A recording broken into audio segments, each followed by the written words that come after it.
भगत सिंह को शहीद आजम के नाम से भी जाना जाता है। वे 12 साल की उम्र में ही क्रांतिकारी बन गए थे और 13 अप्रैल 1919 में हुए जलियांवाला बाग के कांड के बाद भगत सिंह के दिमाग में एक बहुत ही गहरी छाप छूटी थी इस देश और उनके अपने लोगों के लिए। और इसी घटना के कारण आगे चल के भगत सिंह एक स्वतंत्रता सेनानी या ये यूँ कहें एक स्वाधीनता सेनानी बने। उनका जन्म 1907 पंजाब में हुआ था।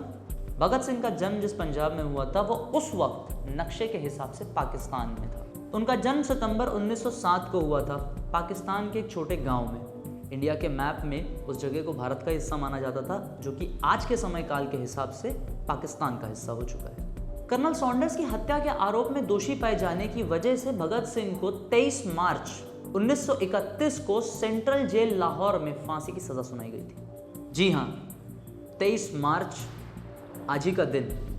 आज हम आपको ये किस्सा इसीलिए सुना रहे हैं क्योंकि आज शहीद दिवस है और आप सभी व्यूअर्स को मेरा क्रांतिकारी सलाम। आज हम भगत सिंह के बारे में कुछ ऐसी बातें करेंगे और भगत सिंह से जुड़े कुछ ऐसे पहलुओं को समझेंगे जो कि हमारे आए दिन के दिनचर्या में हम सुनते रहते हैं। जैसे कि कुछ कट्टरपंथी ग्रुप हैं वो ये सवाल उठाते हैं, कुछ ऐसे स्टूडेंट्स हैं जिनके बीच में कंफ्यूजन बना हुआ है। इसी को क्लियर करने के लिए हम ऐसे आज 2 मेजर क्वेश्चंस का आंसर देंगे भगत सिंह की शहीदी दिवस पर। क्या है वो 2 सवाल, आइए समझते हैं। पहला सवाल है, भगत सिंह ने खुद को नास्तिक क्यों कहा था? एक व्यक्ति जो कि एक जवान लड़का जो कि स्वतंत्रता संग्राम में लड़ने के लिए अपनी जान न्यौछावर करने को भी तैयार है, उसने परमात्मा को क्यों नकारा? उसकी क्या सोच थी? और दूसरा सवाल यह होगा जो कि हम अक्सर सुनते आते हैं और उन लोगों के मुंह से जो कि खासकर गोडसे के या फिर सावरकर के अनुयायी हैं। उनका कहना है कि महात्मा गांधी जी ने क्यों भगत सिंह की फांसी नहीं रुकवाई या महात्मा गांधी जी ने भगत सिंह को क्यों नहीं बचाया।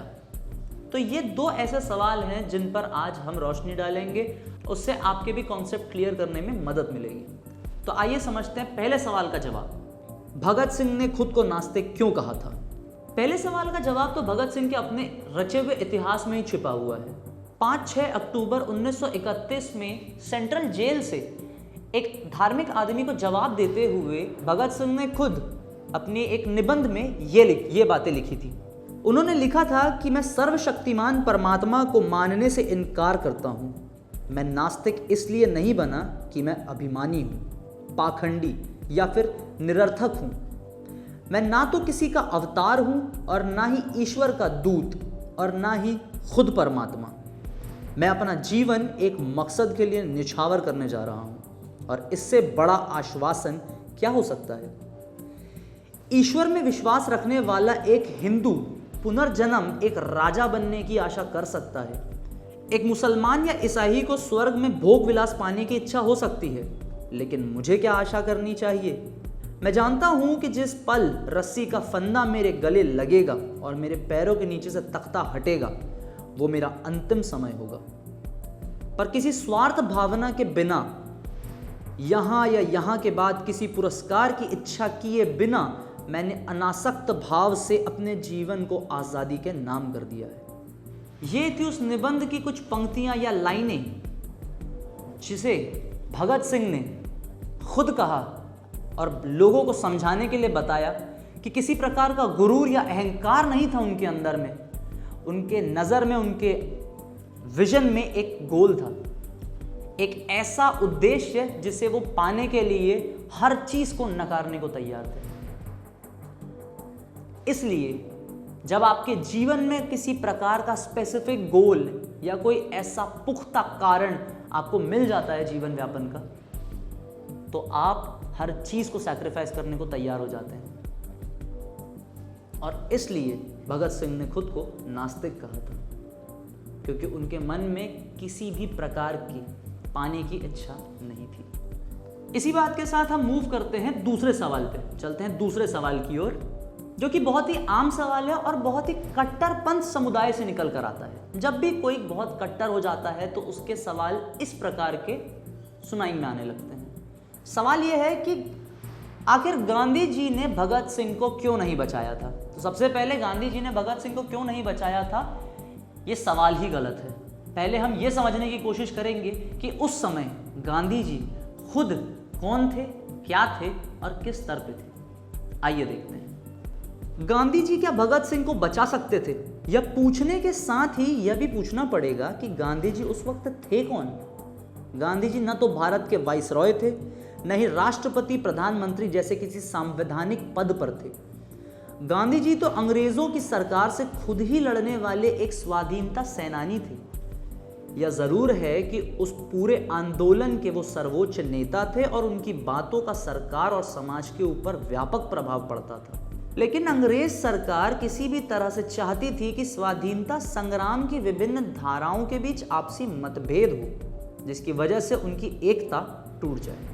यह बहुत ही पुरानी ब्रिटिश स्ट्रैटेजी है, जिसे हम आम भाषा में कहते हैं डिवाइड एंड रूल, फूट डालो राज करो। ब्रिटिशर्स भी उस समय फूट डालो राज करने की ही विचारधारा पे चल रहे थे, और क्योंकि ये एक युद्ध, विचारात्मक युद्ध चल रहा था, इसलिए उन्होंने उनके विचारों पे फूट डाला और राज करने की पूरी कोशिश करी। महात्मा गांधी एक अलग विचारधारा के थे, भगत सिंह एक अलग विचारधारा के थे, लेकिन दोनों ही विचारधाराओं का एक ही गोल था, देश की आजादी, देश की स्वाधीनता, देश की स्वतंत्रता। अंग्रेजों की चाहत थी कि ये एक दूसरे के विरुद्ध हो जाएं।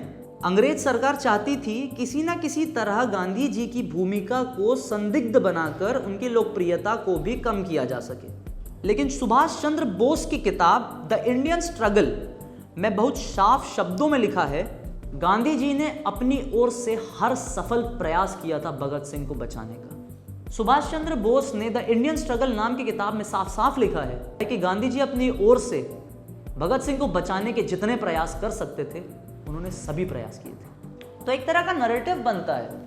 कुछ लोग जिन्हें हम अनपढ़ तो नहीं कहेंगे, लेकिन कुपढ़ जरूर कहेंगे। फर्क बताना चाहूंगा मैं इसका। अनपढ़ वो होता है जिन्होंने किसी चीज की शिक्षा प्राप्त नहीं की, कोई भी हो सकता है। लेकिन कुपढ़ वो होता है जो गलत शिक्षा की ओर भाग रहा होता है, आमतौर पर व्हाट्सएप यूनिवर्सिटीज जैसे इंफॉर्मेशन सोर्सेस। तो ये झगड़ा दो विचारधाराओं के बीच था, जिसे बांटने के लिए ये सवाल उस समय पैदा किया गया था ब्रिटिशरों द्वारा कि आखिर गांधी को क्यों नहीं बचाया। आज भी कुछ हैं जो ये सवाल करते हैं। ये वीडियो हम उन्हीं सवालों, कॉन्सेप्ट्स को क्लियर करने के लिए लाए हैं। मेरा नाम है आशीष गुप्ता और आप देख रहे थे खबर विभाग। अगर आपको हमारी इंफॉर्मेशन पसंद आई तो इस वीडियो को लाइक करें और अपने दोस्तों से ज़्यादा शेयर करें। और इस प्रकार की अपडेटेड इंफॉर्मेशन, फैक्चुअल इंफॉर्मेशन से जुड़े रहने के लिए खबर विभाग को सब्सक्राइब करें।